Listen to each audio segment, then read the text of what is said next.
Treatable. Really, it's treatable. Yes, it's treatable.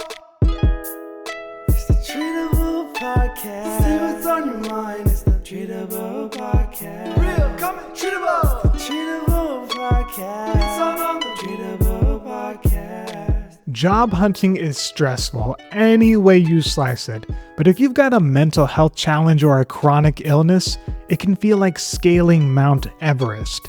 Disclosing your situation to potential employers can feel daunting, but don't worry, there's actually a way to tackle this job search thing that lets you be real about your needs without feeling like you're hanging all your laundry out to dry. Today, we explore how to do just that. Welcome to Treatable, the podcast that explores mental health challenges with experts who show us that change is possible. In this episode, we dive into the topic of how to get a job while navigating a mental health challenge. Our special guest today is Katherine McCord, a prominent HR entrepreneur and international public speaker who's open about her neurodiversities. She joins our discussion to share insights from both sides of the hiring desk and to offer practical advice for neurodivergent or chronically ill job seekers. Katherine, thank you so much for joining us on the podcast today. Thank you so much for having me. I'm really excited about this topic. It's something I had the privilege of teaching on a couple of times before, and it's something about which I'm very passionate. And I just to fully disclose at the beginning of this podcast, so I have multiple medical diagnoses as well, but my mental health related and neuro related diagnoses are that I have OCD, obsessive compulsive disorder, I have bipolar 1, and I do have misophonia, which is, if you are not familiar with that one, it basically means that there are certain sounds that actually make me malfunction. Like, it actually, it's not that I just don't like them, it actually like it messes with my neural pathways, and it can make me physically uncomfortable. It can make me agitated. It can make it hard for me to focus. It kind of scrambles my brain. It's an interesting one. So those are the three kind of neuro and mental health type diagnoses that I do have. One of the biggest pieces of advice that I give to job seekers is I say, okay, especially in the disability community, is be prepared to let them be curious in a natural way and be prepared and in a healthy way, and be prepared to say what you need. Don't ask for it, just say it. And to be confident in what you can do.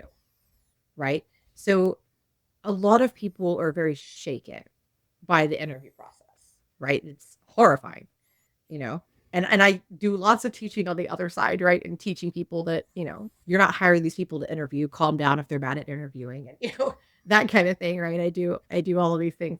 But on this side of it, I think one of the most important things that we can remember is that we need to go into it understanding that this other human may not understand us as we are. And so how can we accommodate that situation? So what are your steps? Okay, so let's launch into this full topic, right? When we think about trying to get a job, I've got a mental health challenge. I'm on the spectrum. I'm neurodivergent in some sort of way. Well, the first thing I heard you say is that you need to say what you need and don't ask because this other person may not have any idea.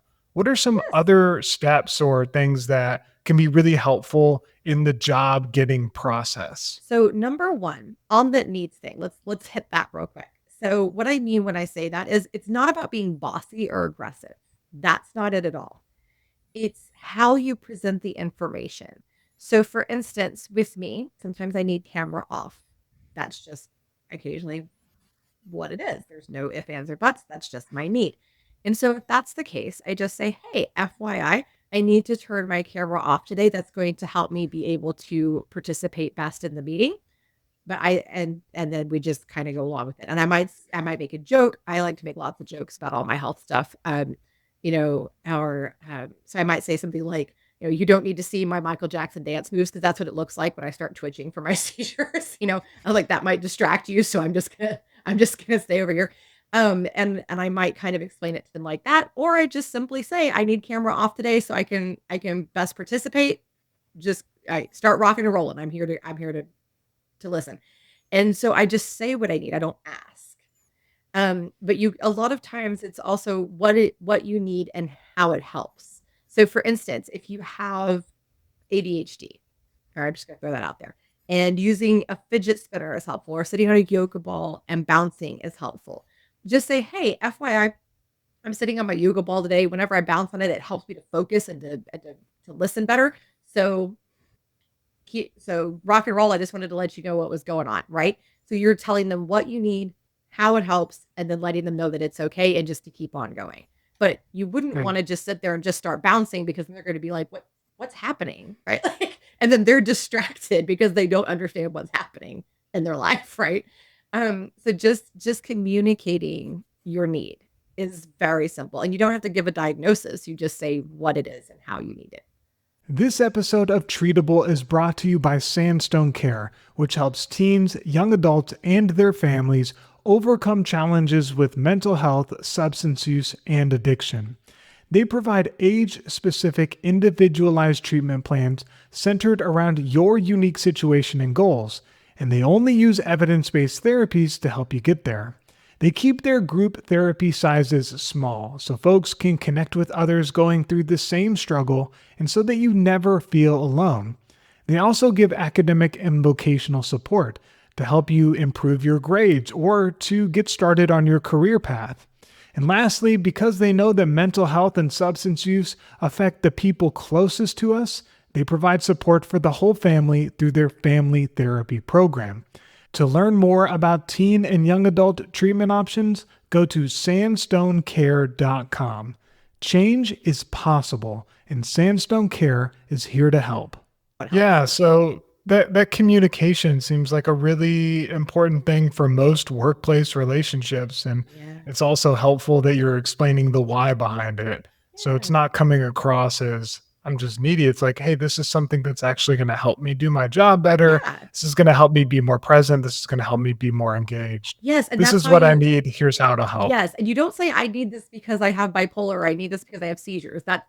You're saying what you want to tell them is how it helps very specifically, how it's going to help me thrive. And just kind of go at it from that point, because what I started finding is when you bring things to people from that perspective, it goes a lot better and it's a lot more productive.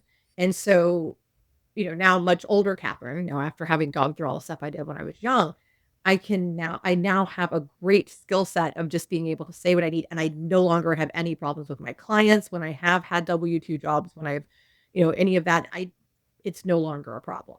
I just say what I need and how it helps, and it works.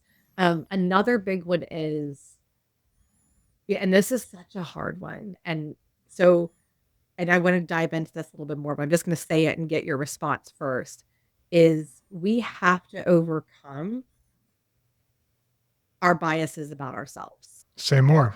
So and I do mean y'all, literally everybody in the mental health, neurodiverse, disability, whatever community, we all have that, right? We've been taught that we're broken, that we're wrong, that the way we do things is incorrect, the way that we process things is incorrect. We've been specifically taught not to take care of ourselves. We've been taught to mask, to cover it up, to try to do what other people do. That's unhealthy. That's an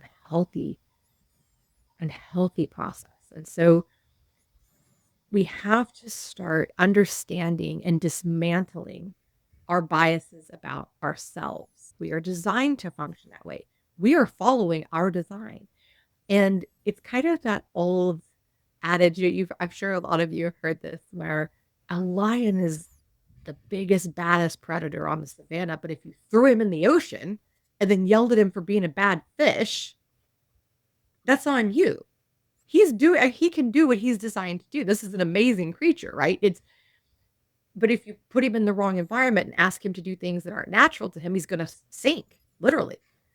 And so we have to learn to take care of ourselves, to embrace ourselves as we are, and to overcome the wrong, I'm just going to say it, the wrong information that we've been given for most of our lives. and to understand what's healthy and then how to mix that with the rest of the world, right? Like, okay, so this is what's healthy for me. This may not work for this person. So let's come up with a compromise. Just like, if people are sometimes some of the people I know that are on the autism spectrum, some of their stemming can be stressful for other people, self included. So when they need to do some particular stems, they go off by themselves for a moment, do their thing, and then they can come back. And so it's Yeah, just can you give an example of a STEM? Oh, yeah. So stemming is just a way to let your energy out, and it can be bouncing, it can be flapping your hands, it can be clapping, it can be humming loudly.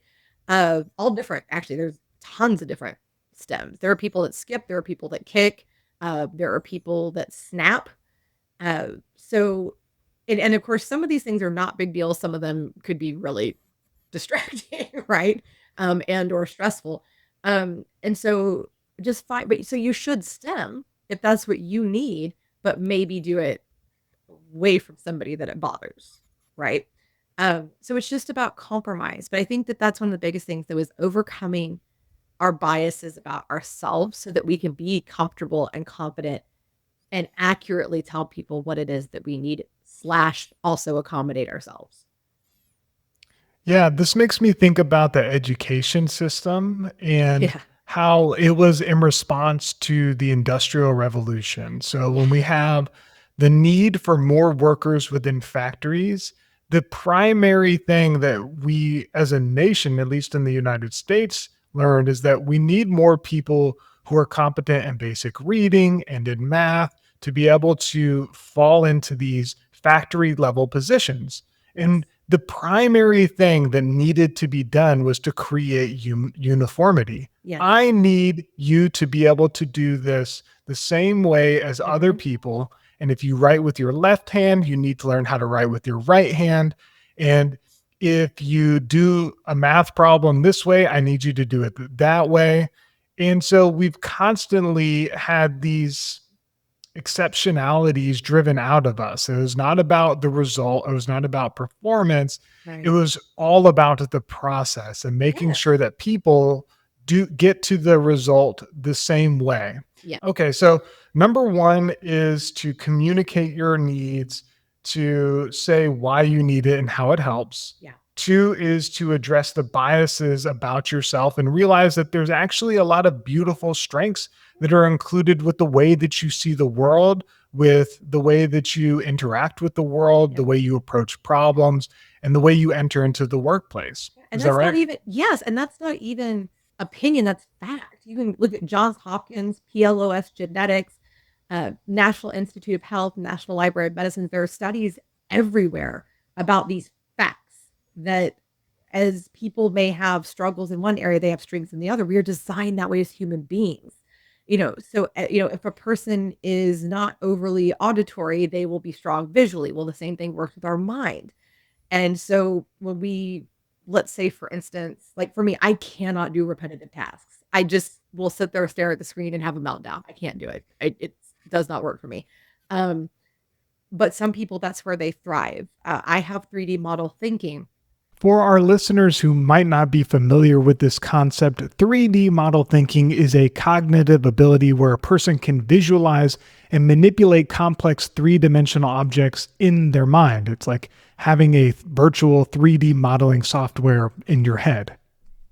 Other people have the ability, to be super artistic or to, um, or to process data at extremely, exponential rates, to work, at high rates, things like that. So it's really interesting. There's actual science now to show these different abilities that derive even from negative things. So even if you develop PTSD or traumatic brain injury or anxiety, your body and your mind find another way to compensate. So there will be a strength that grows because of those things.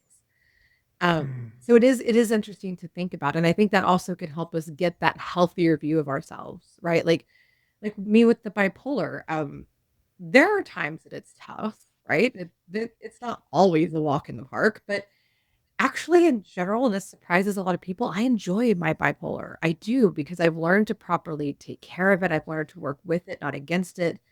And I've learned how to use the tools that it gives me. So when I'm manic, I'm ultra creative and I can fly through work at lightning speed.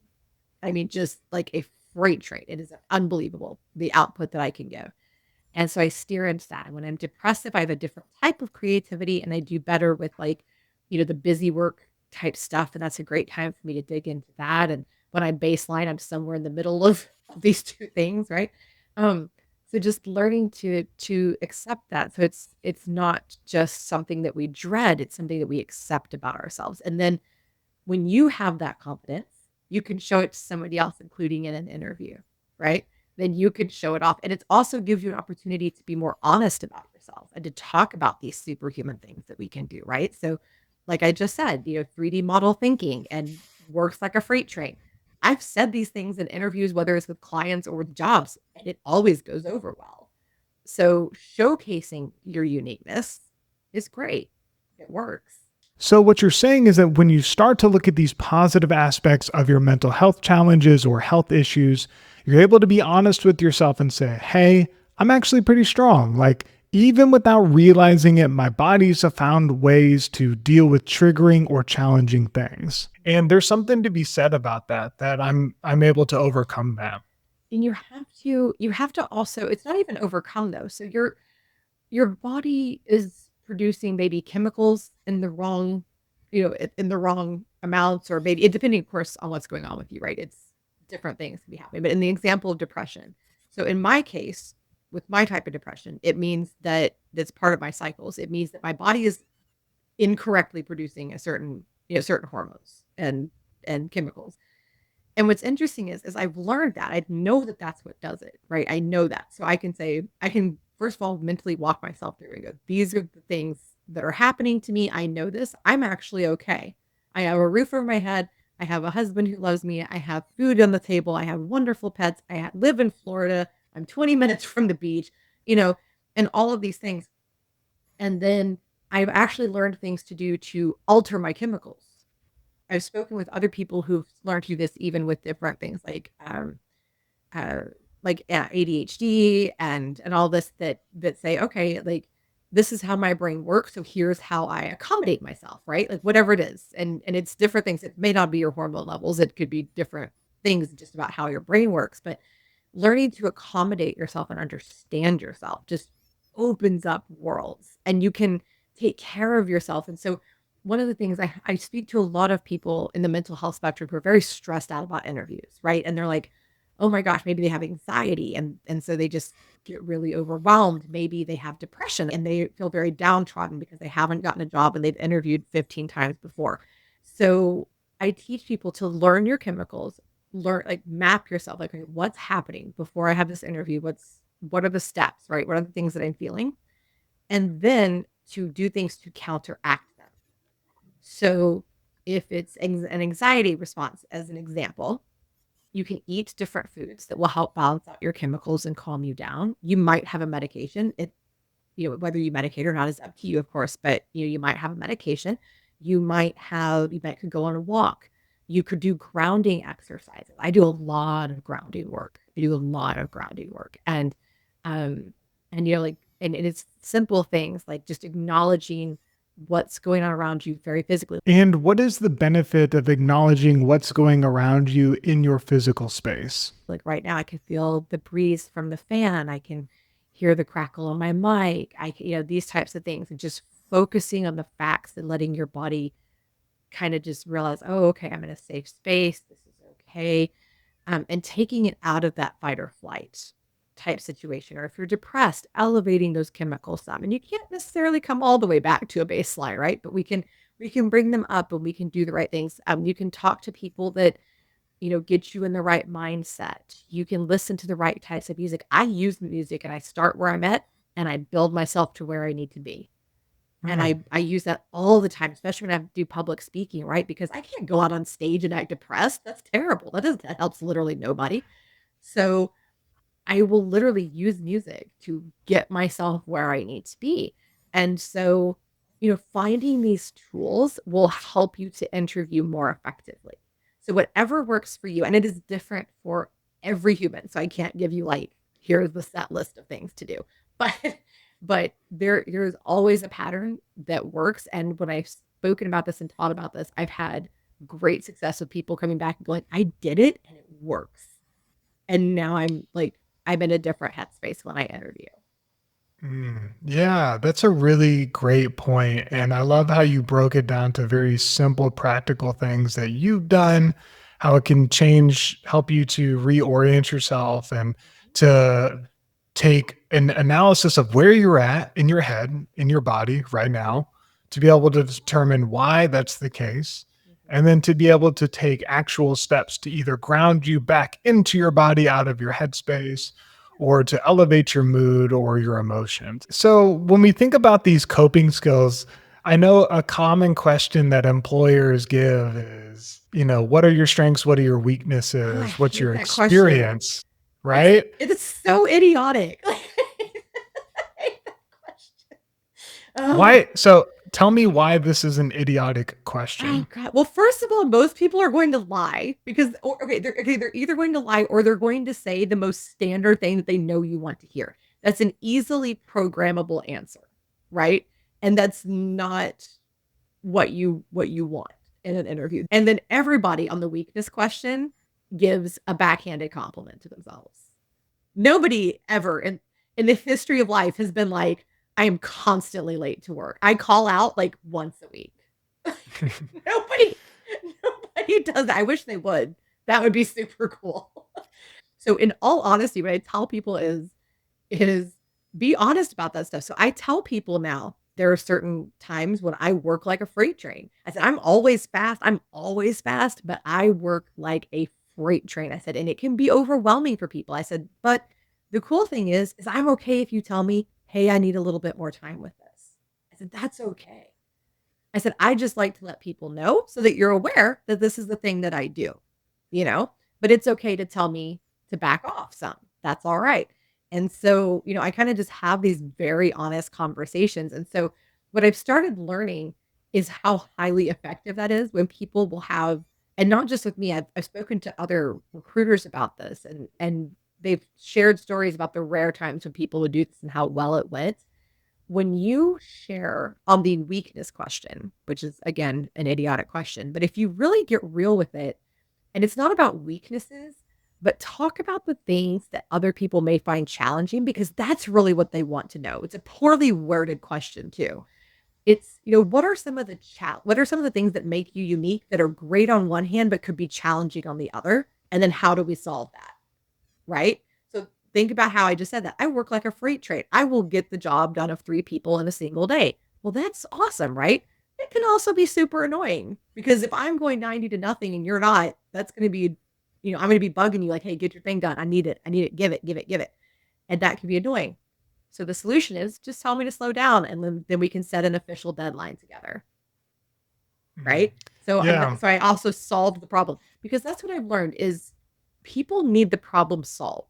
So if you solve it for them, then it's no longer a stress point and they don't have to worry about it. So if you have, whatever your thing is, I mean, there's so many different variances of needs that we have as human beings. Whatever your thing is, just let them know flat out. This is a thing about me. It's great in this way. Sometimes it's frustrating in this way. And this is how we solve it when it gets frustrating. Yeah, within interviewing and persuasion, we call this a damning admission. And you'll Yeah. see this sometimes that's used in marketing and also in sales and also in Eminem in his movie 8 Mile. When you talk about the things about Yeah. yourself that are maybe not so great, it's actually more endearing and it makes Yes. us trust you more because Yes. we're always looking for vulnerabilities or cracks in the facade. And when you're able to kind of present those up front, you come across as somebody who is a candid person, who's an honest person, and who's also aware.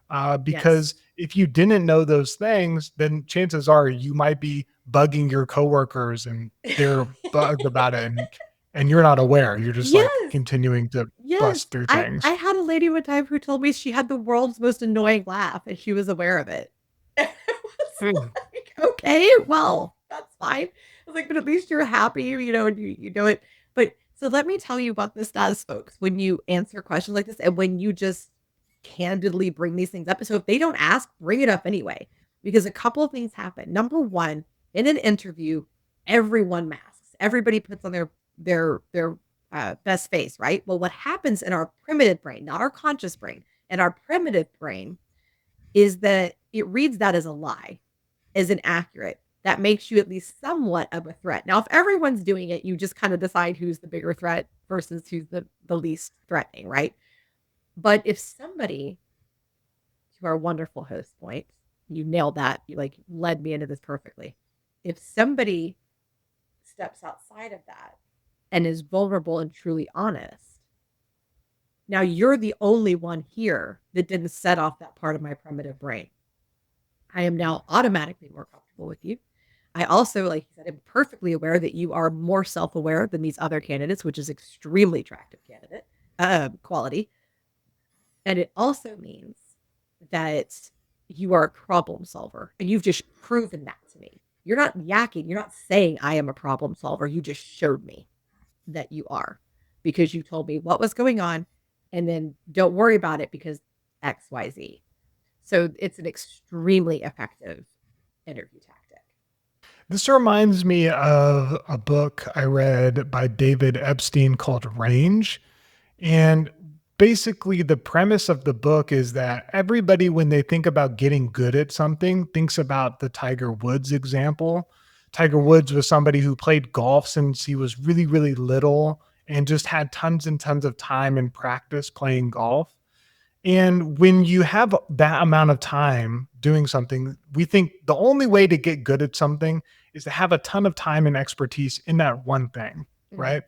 But the thesis of Range says that for every person who's successful like Tiger Woods, there's a lot of other people like Roger Federer who actually have a diverse amount of experiences that allow them to approach their sport differently. So Roger Federer underwent something called like a sampling period in which he played a variety of sports and actually didn't start playing tennis till much later in his life.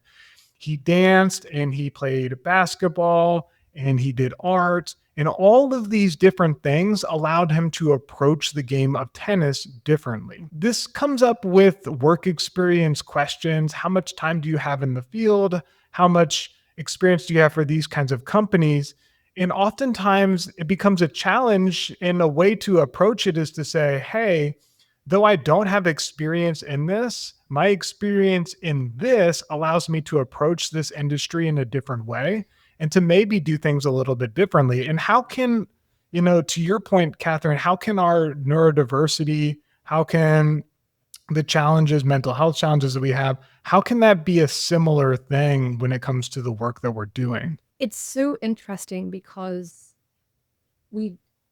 what makes us unique is always what makes us great at whatever it is at which we excel, right?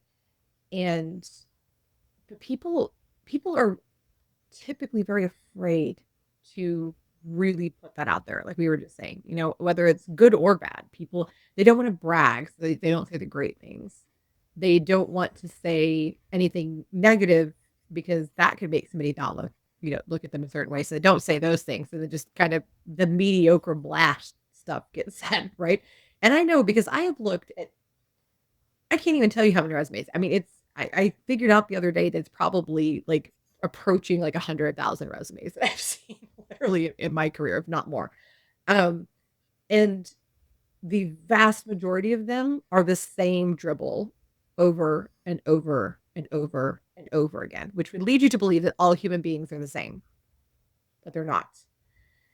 So hiring at its core is about the future, right? It's not about the past. Nobody really cares what you did in the past. What they really care about is how you can help them with whatever it is that they need help with. So sitting down and really getting personal with yourself and discovering these brags helps. Brag about yourself on your resume. That is the place to do it. On your LinkedIn profile, brag about yourself. I do. I'm like, here's these really awesome things I've done. I've spoken for UN delegates. That's pretty freaking cool. I designed an applicant tracking system, the first ever anti-bias applicant tracking system. I designed it. I'm proud of that. Go me. I do not mind bragging on myself. I also make it clear, what what the lines are for me, right? Like, and then where I want to go. So like my 3 personal missions are at the top of my, I call it a resume, but it's what I send out to my clients at this point. It's, integrity, inclusion, and innovation, and everything comes back to those. And so stating your personal mission, but really sit down and take stock. Like I have here today, I've talked about the good, the bad, and the ugly with me, right? Put that stuff out there. Now with the negative stuff, just put it out there as, this is a unique thing about me. It doesn't have to be negative, right? It's just, this is a unique thing. Or you can say, you can stop and think, well, how does that translate to work? So if I have obsessive compulsive disorder, like myself, right? Well, they don't need to know that I have a very bizarre way of washing my hands that takes, way entirely too long, right? That's not relevant to them. But, and they don't need to know my diagnosis. That's not their business. But if I tell them that I am hyper organized and that I'm very great with patterns and pattern recognition and things like that, that's relevant, right? And that's something that is part of me because of my OCD. So, embracing these different things and putting the things out there that are truly unique about you, that's cool. I actually encouraged a buddy of mine, Mervyn Kennedy McFoy, to do that. And he's on the autism spectrum. And he just has a completely unique way of analyzing information and data and then conceptualizing how that can be turned into a product. And so we sat down and found ways to communicate that better. And then all of a sudden he was getting job offers left and right because people could see how truly unique he was. So stop and think about the things that make you cool.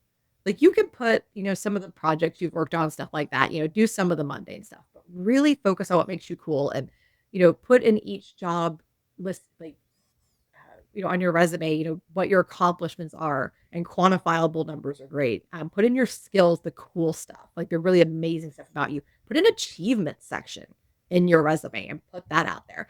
But just really get comfortable bragging about yourself. That's so very important.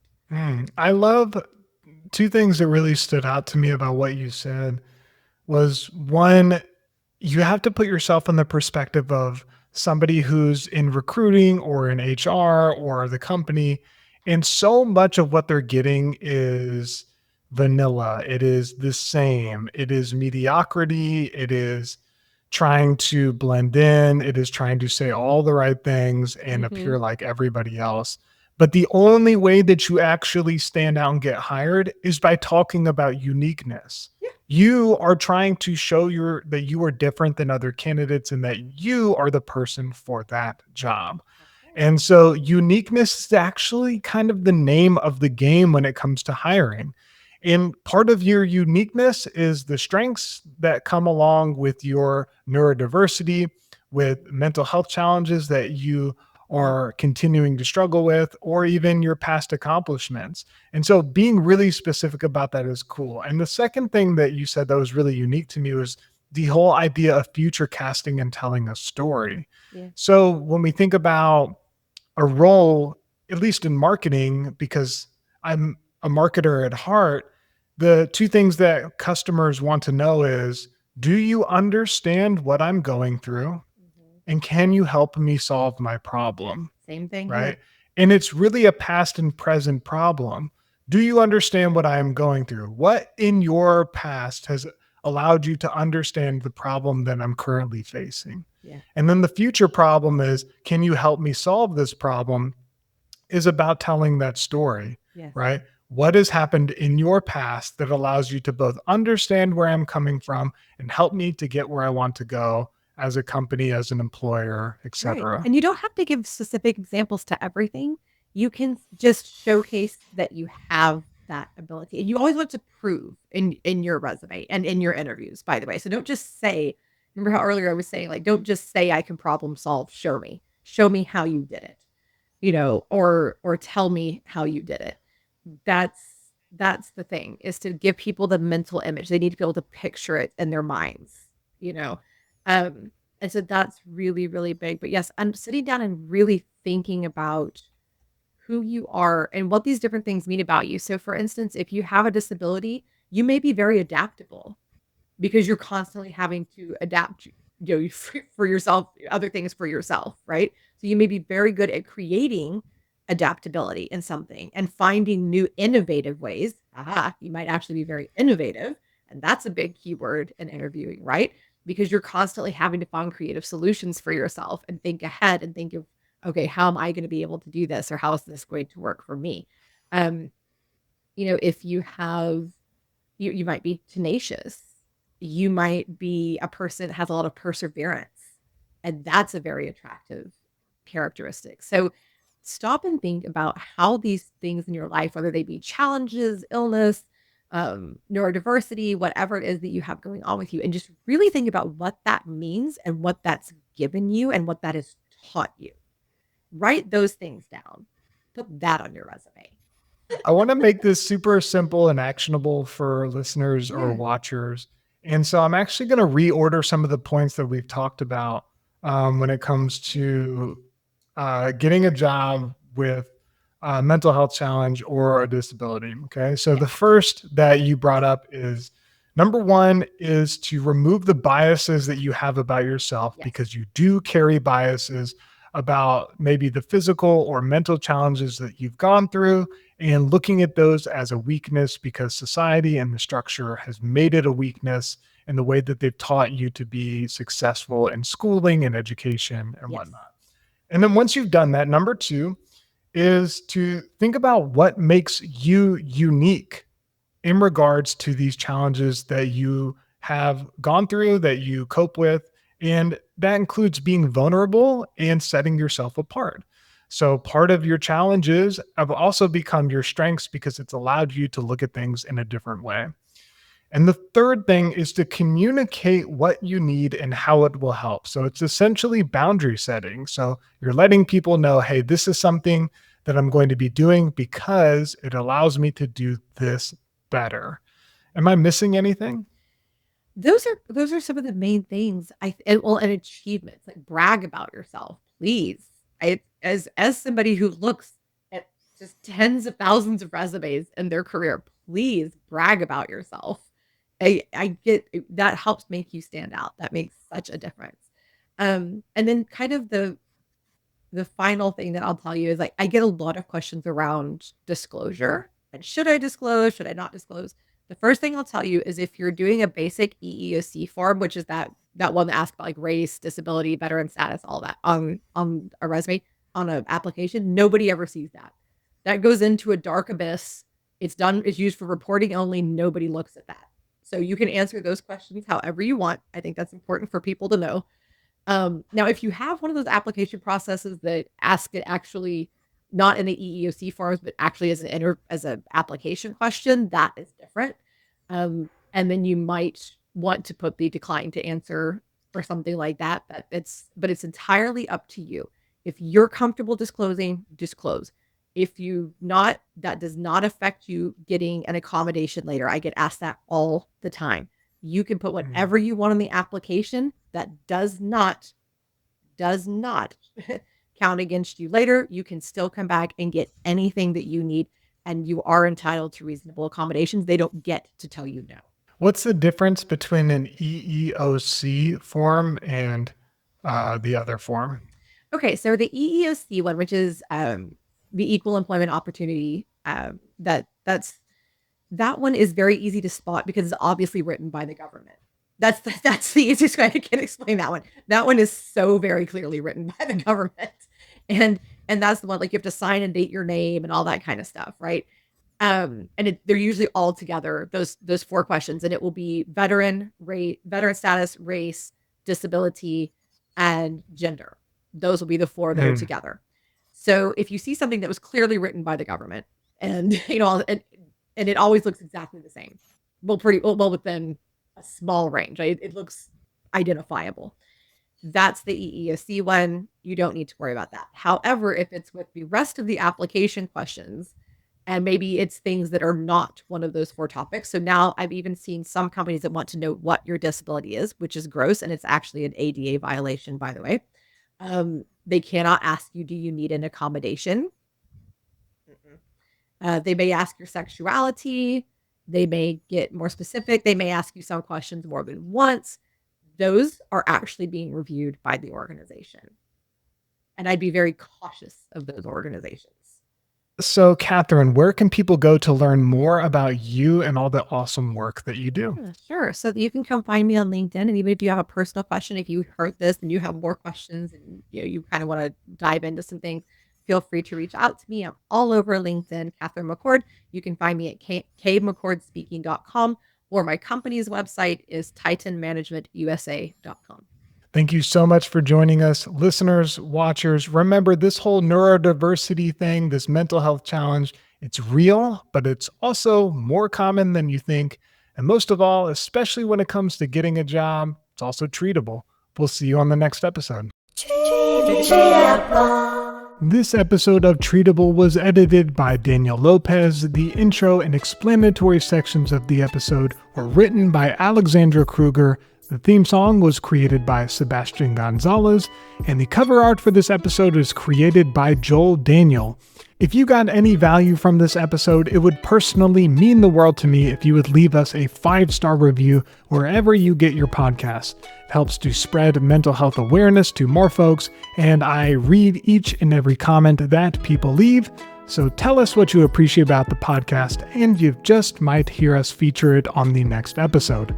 All of my love, and we'll see you on the next one.